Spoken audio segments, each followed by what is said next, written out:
ইব্রাহিম। এরকম আল্লাহ তাআলা নূহ ইব্রাহিম এভাবে তারা কাবা বানিয়েছেন। আল্লাহ তাআলা কাবা তৈরি করেছেন, বাইতুল্লাহ আল্লাহ তাআলা বানিয়েছেন। পানা বাইতুল্লাহ শাফারুন কাতুহু মালাইকাতুল্লাহি কিরামু আলামু ফাসিসতুল ইব্রাহিম তুম্মা আমালিকুম। ইতিহাসের ভিতরে পাওয়া যায় সর্বপ্রথম ফেরেশতা কাবা ঘর নির্মাণ করেছে, তারপরে আল্লাহ তাআলা ফেরেশতারা কাবা ঘর নির্মাণ করেছেন, দ্বিতীয়বার ঈসা তাআলা নির্মাণ করেছেন।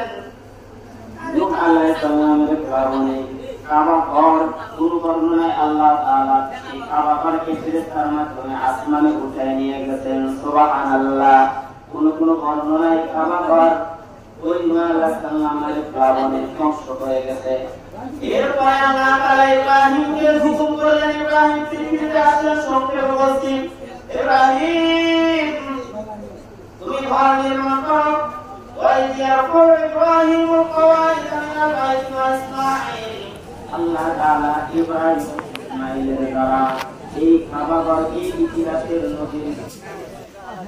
আল্লাহ তাআলা হাবিবুর রহমান সাহেবের দানখানা কবুল করে নাও, কামাই কাজী তোবার করতে হবে, অনটন দূর করে দাও, মনের বাসনা পূর্ণ করে দাও, আমিন। নারায়ে তাকবীর। আল্লাহ সেরাগুলো বলেন মারহাবা। আল্লাহ দানখানা কবুল করে নাও, কামাই কাজী তোবার করতে দাও, অনটন দূর করে দাও। আল্লাহ তাআলা হাজী সাহেব হিসেবে তুমি কবুল করে নাও। আল্লাহ তাআলা ছেলেরা মাদ্রাসায় লেখাপড়া করে আল্লাহ সবাইকে বড় আলেম মুহাদ্দিস মুফতি বানায়া দাও, সংসারে বরকত বাড়ায় দাও, কামাই কাজীতে বরকত দাও, অনটন দূর করে দাও। আল্লাহ দান করলো 5000 টাকা, দান করলো 5000 টাকা, বাসনা পূর্ণ করে দাও, হায়াতে তওবা দান করে দাও। আত্মীয় স্বজনদের অন্ধকার কবরে কবর তুমি জান্নাতের বাগান বানাও। আমাদের জামাত আমার লিলি খাবার হাজবেন্ড 500 টাকা এই মহত্তমে আল্লাহ তুমি সাহায্য করবো।